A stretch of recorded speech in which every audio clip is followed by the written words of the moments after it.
கர்த்தருடைய பந்தியிலே பங்கு பெறுவதற்கு என்ன தகுதி நமக்கு தேவைப்படுகிறது? சிலர் சொல்லுவது போல கண்டிப்பா ஞானஸ்நானம் எடுத்துதான் கர்த்தருடைய பந்தியில பங்கு பெறணும்னு ஏதாவது வசனம் சொல்லுதா?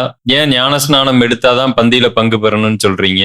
அல்லது ஒரு குறிப்பிட்ட வயசு வந்தா மட்டும்தான் அப்பத்துல பங்கு பெறணுமா? ஏன் ஒரு 5வது படிக்கிற ஒரு 10 வயதுல இருந்து ஒரு 13, 14 வயசு பிள்ளைகள்லாம் இதுல பங்கு பெறக்கூடாதா?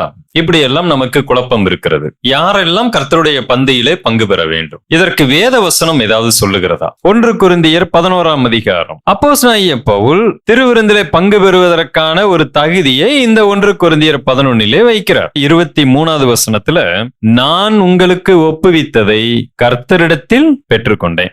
என்னவெனில், நான் இப்ப உங்களுக்கு ஒன்னு சொல்றேன், அதை தேவனிடத்திலிருந்தே பெற்றுக்கொண்டேன். அது என்ன அப்படின்னா, கர்த்தராகிய இயேசு தாம் காட்டி கொடுக்கப்பட்ட அன்று ராத்திரியிலே அப்பத்தை எடுத்து ஸ்தோத்திரம் பண்ணி அதை பிட்டு, நீங்கள் வாங்கி புசியுங்கள், இது உங்களுக்காக பிற்கப்படுகிற என்னுடைய சரீரமாய் இருக்கிறது, என்னை நினைவு கூறும்படி இதை செய்யுங்கள்.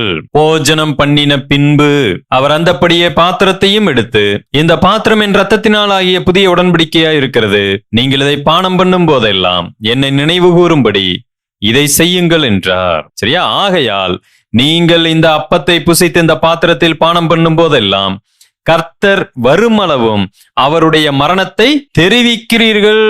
இப்படி இருக்க, எவன் அபாத்திரமாய் கர்த்தருடைய அப்பத்தை புசித்து அவருடைய பாத்திரத்தில் பானம் பண்ணுகிறானோ அவன் கர்த்தருடைய சரீரத்தையும் இரத்தத்தையும் குறித்து குற்றம் உள்ளவனாய் இருப்பான். இந்த வசனத்திலேயே யார் கர்த்தருடைய பந்திக்கு ஆயத்தமாய் தகுதியானவர்களாய் இருக்கிறார்கள் அப்படிங்கிறதுக்கு விடை இருக்கு. நம்பர் 1, இது ஊர்ல இருக்கிற மற்ற எல்லார பத்தியும் பேசல, இயேசு கிறிஸ்துவின் சீஷர்களை பற்றி பேசுகிறது. அப்ப நீங்க கர்த்தருடைய பந்தியில பங்கு பெறணும்னா இங்க யாரா இருக்கணும்? இயேசு கிறிஸ்துவின் சீஷர்களா இருக்க வேண்டும். You must be a disciple of Lord Jesus Christ. அப்ப ஒருவர் சீஷரா இருக்கணும்னா என்ன செய்யணும்? வேதம் ரொம்ப தெளிவாய் சொல்லுகிறது. மத்தேயு 28ல கிரேட் கமிஷன் என்று நாம் சொல்லுவோம். ஒருவன் சீஷனாய் மாற வேண்டும் என்று சொன்னா என்ன செய்யணும்? அவர் சொல்லுகிறார், உலகமெங்கும் புறப்பட்டு போங்க, சுவிசேஷத்தை அறிவியுங்கள், அவர்களுக்கு பிதா குமாரன் பரிசுத்தாவி நாமத்துல ஞானஸ்நானம் கொடுங்கள். அப்ப நாம இந்த ஒரு கிரைட்டீரியா, இந்த ஒரு தகுதிய, குவாலிட்டிய அப்பம் பிக்கிறதற்கு வைக்கிறோம், கர்த்தருடைய பந்திக்கு வைக்கிறோம். நம்பர் 1, அவர் இயேசு கிறிஸ்துவின் சீஷராக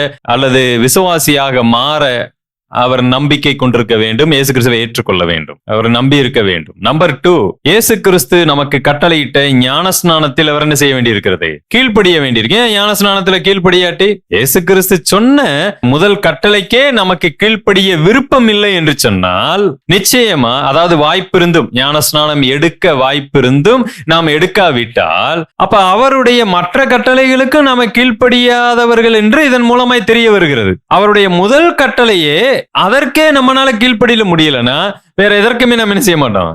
அது ஒரு அடையாளமா இருக்கிறது. ஆகவேதான் நம்ம ஞானஸ்நானம் அப்படிங்கிறது நம்ம முக்கியமான ஒன்றாய் வைக்கிறோம். சோ நம்பர் 1, கிறிஸ்துவை விசுவாசித்திருக்க வேண்டும்.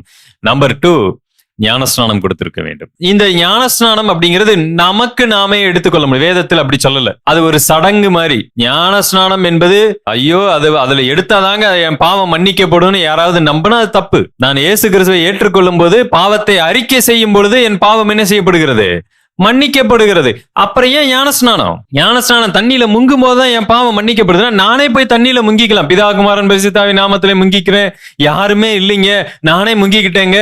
இல்ல, எப்பொழுதுமே ஞானஸ்நானம் இன்னொரு நபர் தான் கொடுக்கிறார். மற்ற எதுக்குமே இன்னொரு நபர் தேவையில்லை. நான் ரட்சிக்கப்படுவதற்கு வேற யாருமே தேவையில்லை. பைபிள் போதுமானது, இன்னொருத்தர் தேவையே இல்லை. இதை வாசிக்கும் போதே நான் என்ன செய்ய முடியும்?